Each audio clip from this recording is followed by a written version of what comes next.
Um, Thank you all for coming. It's lovely to see you all. I'm married. I've been married for 15 years and I've been with my husband for 20 years. So I've had a lot of practice in the area of relationship. And also I've taught NVC, nonviolent communication, for around about that length of time as well. So it's something I feel very interested in, and it's very central to my own spiritual practice.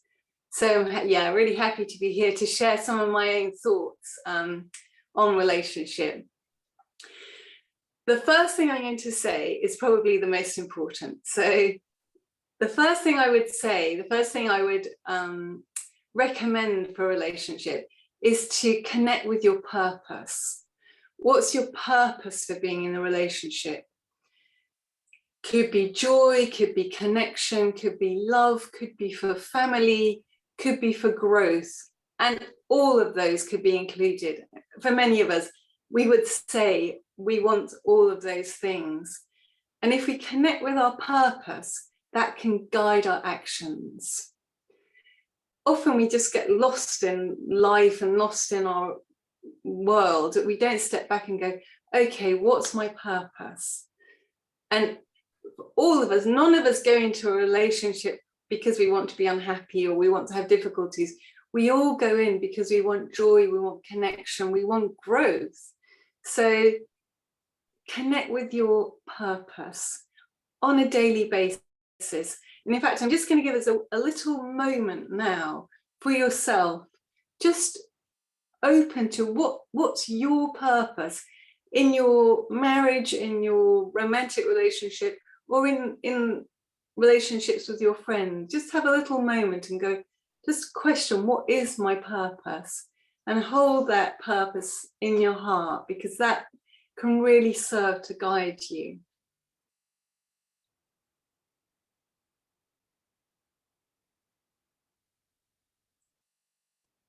Okay, and that purpose will fit into the overall purpose of your life. So we're all here on earth. We all have longings and yearnings for this human life, and the purpose of our relationship will fit into our overarching purpose. So that's my top tip, okay? So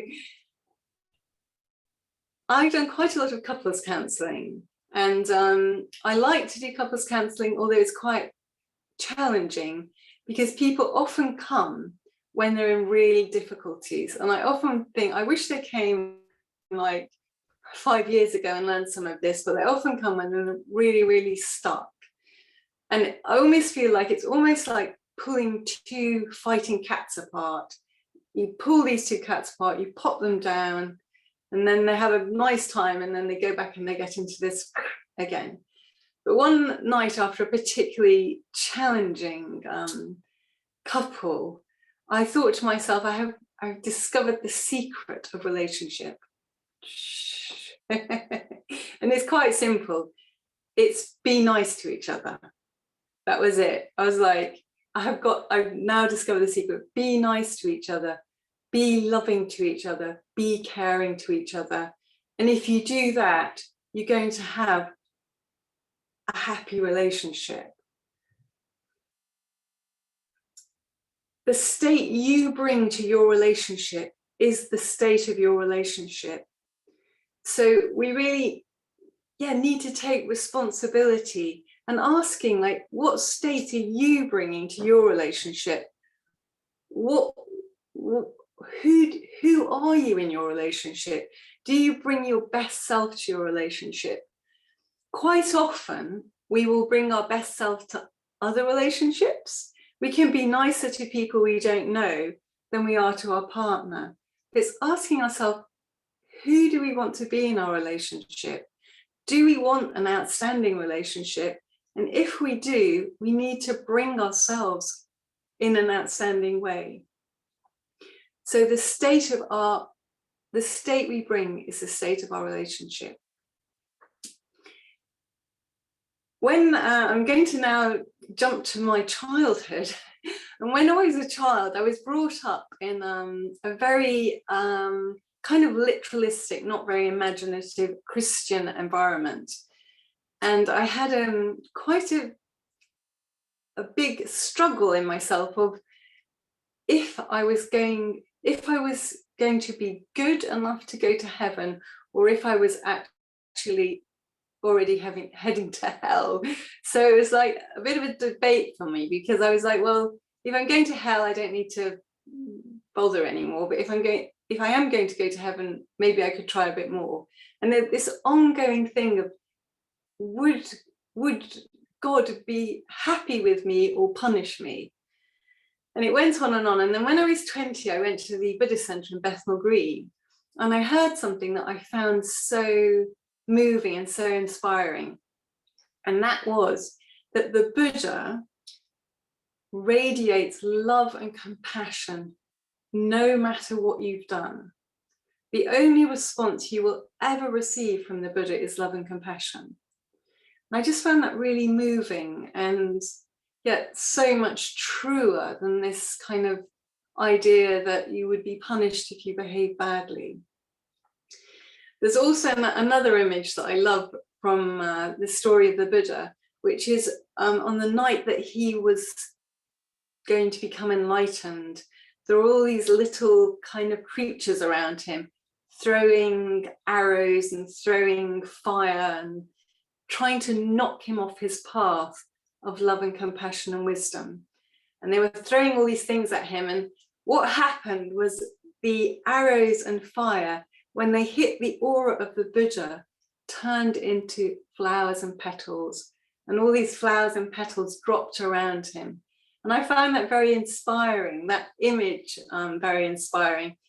And for me, in my relationships, in my marriage, but extending to all my family, my friends, I would love to be able to stand in that strength and love, and whatever comes towards me would drop as flowers.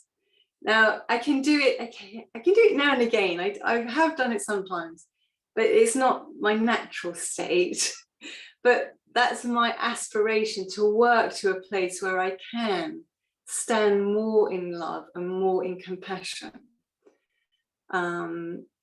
I've heard it said that life on earth is to learn how to love.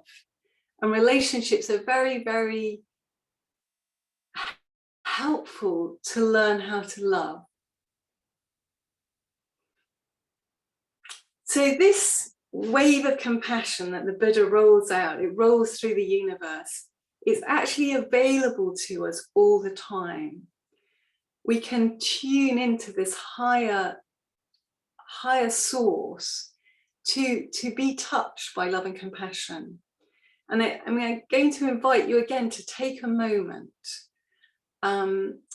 maybe just close your eyes in this moment, take a deep breath, and just imagine this wave of compassion rolling through the universe and touching you. And just connect with, how does it feel when you're met with love and compassion?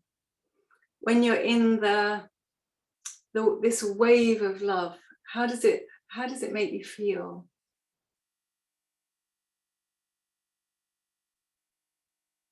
And for me, it brings me to presence, it brings me to connection, it brings me to a kind of clearer mind.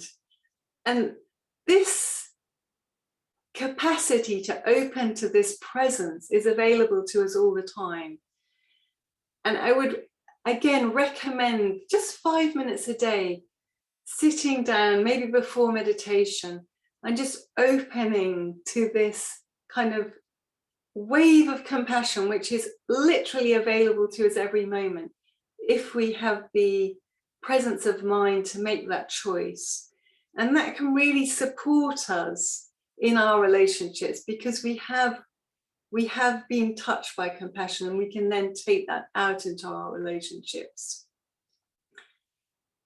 Another line I like: living truly loving relationships is both the most rewarding and most challenging human task. So it's a very rich ground for us.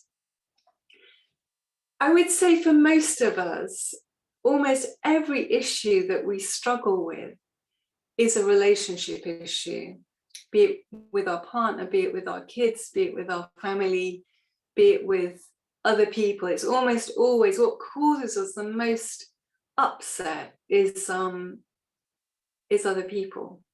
So good to focus on it, good to start to really work on our relationships.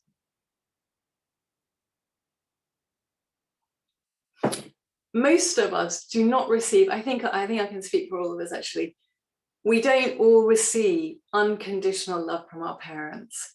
And we as parents, we can't give unconditional love because we're not enlightened, or the vast majority of us aren't enlightened. So not receiving unconditional love in childhood, I'm sure we can all remember times when we felt upset, we felt hurt. And what happens in that is we build defenses against the hurt to protect ourselves. We start believing things like we're not enough or we're not loved. And we carry this hurt, these defenses and these beliefs forward into adulthood, and they're revealed in our relationships. I think relationships really do reveal who we are and what we bring.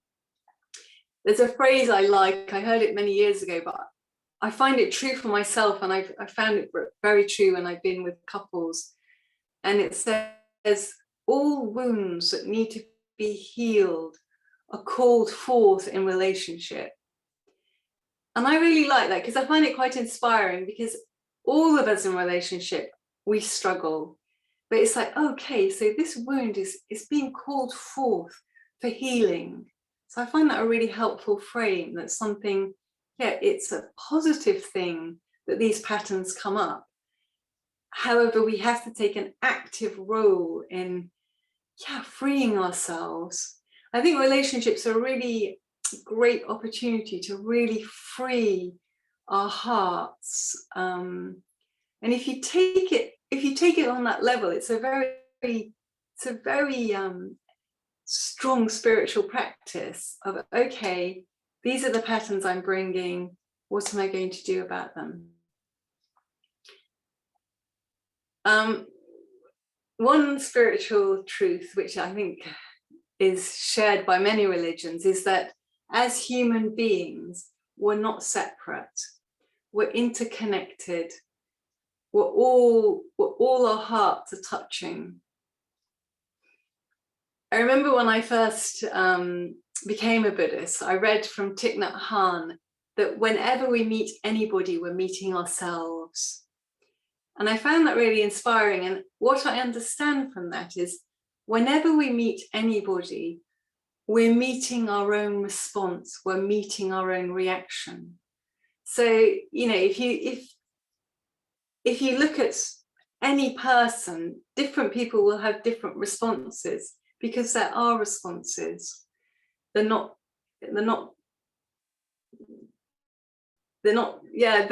responses. So if I look at somebody, I'll have a certain response, you'll have a different response. So it's going, okay, so this is me. I'm bringing awareness, bringing compassion, and bringing choice to our own patterns.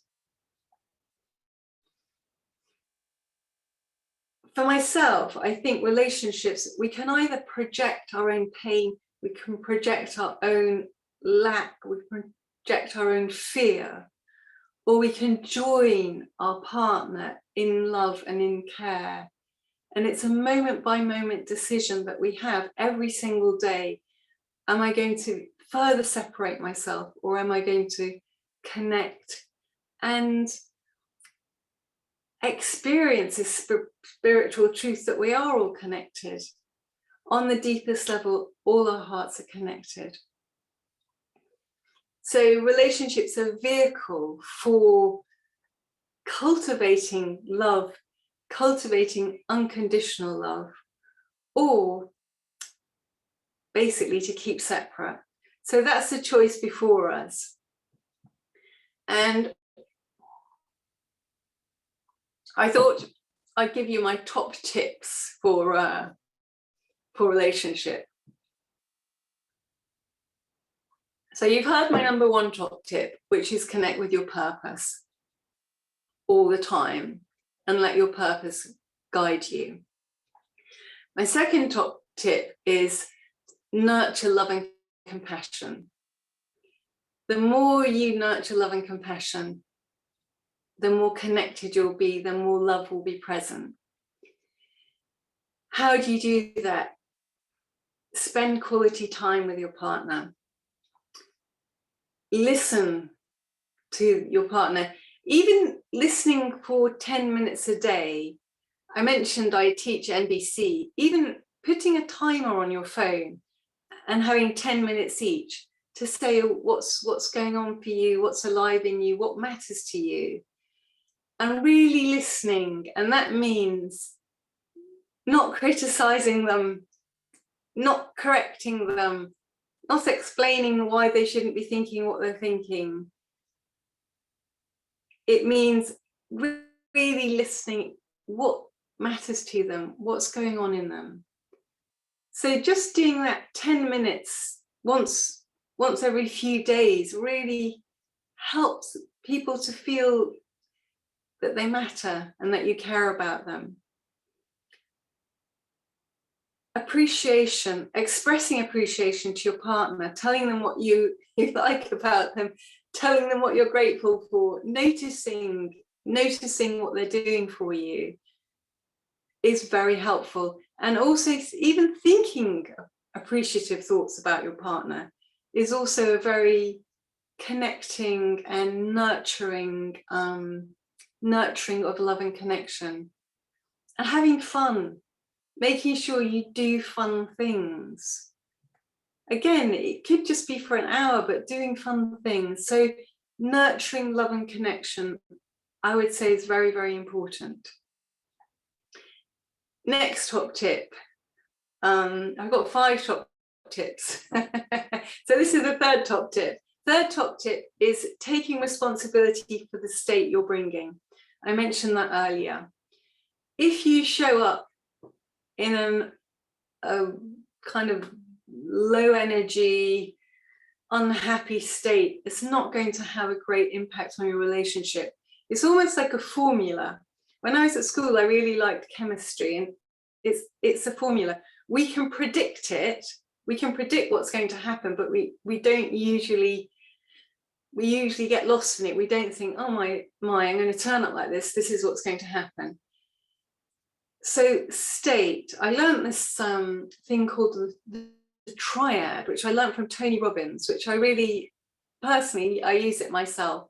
So there's 3 things that help you to connect with your own state and make a choice. Is this the state I want to be in? So the first thing is, what energy am I bringing? Am I bringing an excited? Am I bringing a joyful? Am I bringing a connecting energy?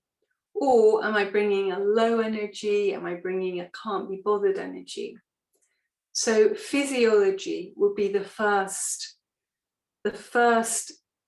part of the triad.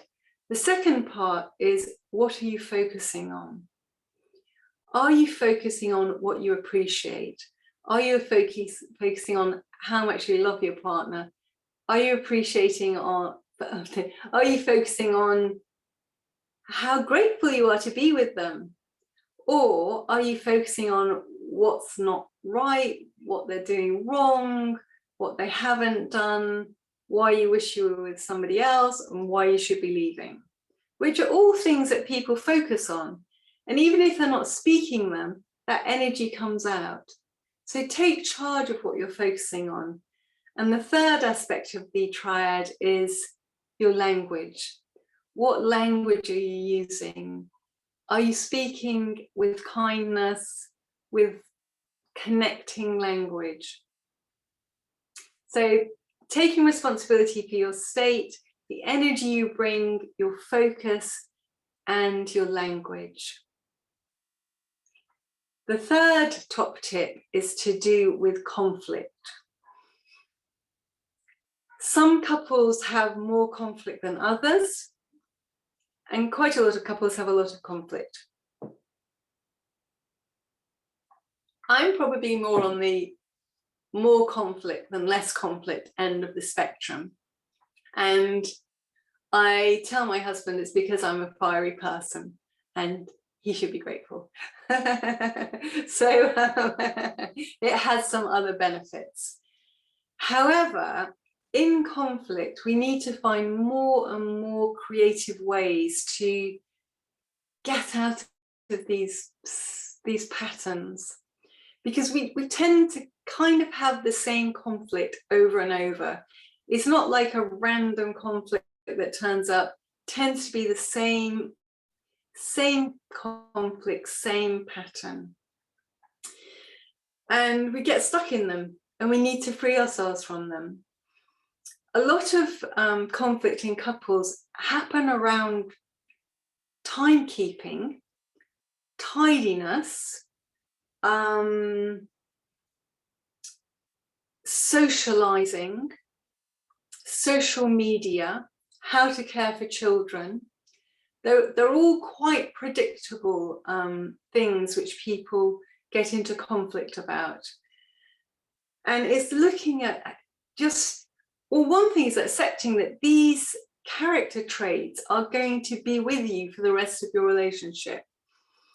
In my relationship, I tend to be on the last minute, and my husband tends to be always on time. So you can see how that creates a conflict.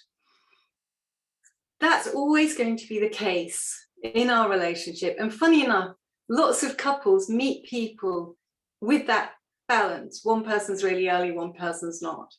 One person's really tidy, one person's not. So it's a common thing that we attract people who are different from us, which is fantastic, but there's some acceptance that we need for a difference. And there's finding a way. I have to say, I have become more considerate to my husband's wish to be on time. And he has become more considerate to my habit of being on the last minute. So we've managed to find a way, but it's finding your own ways around these habits of how can you most creatively find a way through. And when you're really stuck in a conflict, I've got a couple of things I would say. One is that it's great if one person can be the bigger person. In a relationship, it's usually one person can be the bigger person. In my marriage, it's actually my husband who usually can stop an argument better than me, because when we're stuck, I find it harder to step out and be the bigger person. In the past, he used to say it wasn't fair, that he had to stop the argument more. He said it's not fair. I countered this with, I said he's really, really good at this, and I really, really appreciate that he's really, really good at it.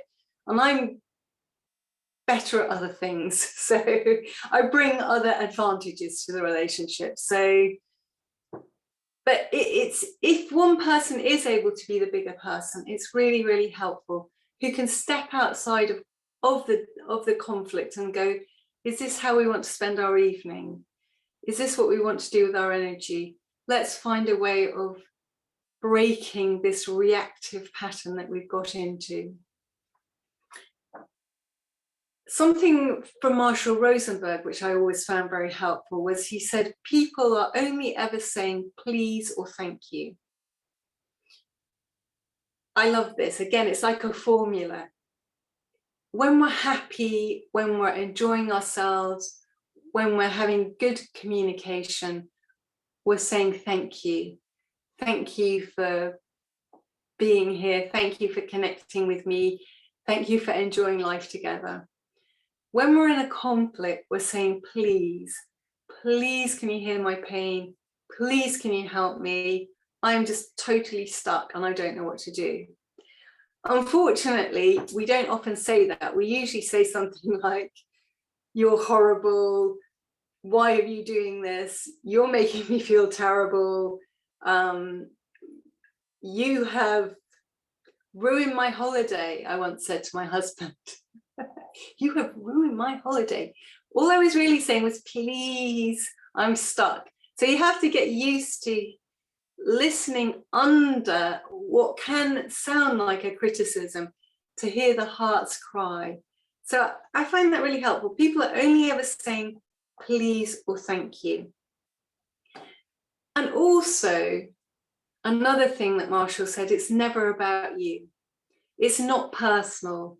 When we're stuck in these patterns, it's these old wounds, these old offenses that have come from childhood, come from maybe even past existences. It's not about you. The person is blind to you. They're stuck in their own pattern. And it's, can I be loving to this person? They're obviously suffering. Can I reach out? Can I be loving? So it's an area for reflection. One thing I quite like to do with my husband when we're in a better state, maybe the next day when things are happy again, is to look back and say, oh, let's see what happened. What can we do next time? What would be a better move? How could we step differently next time?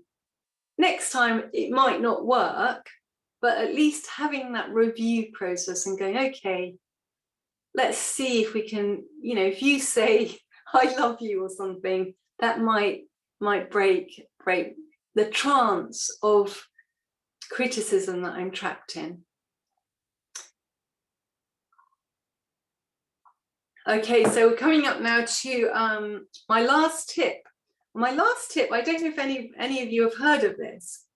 It's quite hard to say. It's a Hawaiian prayer, and it's called Ho'oponopono. Has anybody ever heard of it? Put your hand up. No, Vajraghanta, no. Well, it's a great thing. I really, really have appreciated Ho'oponopono. And it's 4 phrases, Ho'oponopono. And the idea is that you say these 4 phrases. If you're having difficulty with anybody, you say these 4 phrases. You say them in your mind, mainly to yourself. I have experimented with my own husband saying them out loud. So we say them, we've only done it a couple of times. It works really well if you can bring yourself to do it. But it's mainly a mind thing. And the 4 phrases that we say is, I love you, thank you, I'm sorry, please forgive me. So I'll say them again. I love you, thank you, I'm sorry, please forgive me. And it's surprisingly effective, actually. And I'll tell you why I think it's effective. It's getting us out of, when we are at odds with somebody, we're in a separated place. And whether we're speaking that or not, it's communicated. And being in a separated place is painful for us, and it's painful for the other person, be it our marriage partner, be it our family member, it's painful. So saying I love you, it affirms the truth that our hearts are connected. Outside of this problem I've got myself into, I love you, our hearts are connected. Thank you is thank you for giving me the opportunity to work on this pattern again. This pattern is here for purification. It's here to be worked through. Thank you for giving me that chance. I'm sorry. I'm sorry that my pattern has impacted you in what could be a painful way. So it's acknowledging that when we are in a separate place, when we are in a reactive place, that does impact those around us, and it can be painful. So I'm sorry. And please forgive me. For me, when I say please forgive me, I'm not just talking to that person, I'm almost talking to the universe, to this wave of compassion. please forgive me. Please forgive this pattern. Let me wipe this slate clean and let me start again. So I really recommend trying it. If you're in a struggle with anybody, actually, it's a very, for me, I find it very transformative prayer. They call it a prayer. So that's my 5th top tip. So I think we can all agree, relationship, whoever it's with, be it with our partner, kids, family, can bring so much joy. And also it can bring so much pain. So it's really, really worth putting our hearts into this area and really bringing awareness and bringing choice to ourselves, and really looking at it and thinking, well, do I want a joyful relationship or do I want to stay separate? So I think for myself, I think doing this work, having this interest, it has a very positive effect on us, because when we're feeling loving and connected, it feels great. And also we're growing spiritually. It has a great effect on us. It has a great effect on our partner. It has a great effect on our family, our community. And for me, I think doing this work to transform reaction to connection and love has an impact on the world, because we're just more and more moving towards that place when we can radiate love to other beings, no matter how they present in front of us. So on that note, I will finish.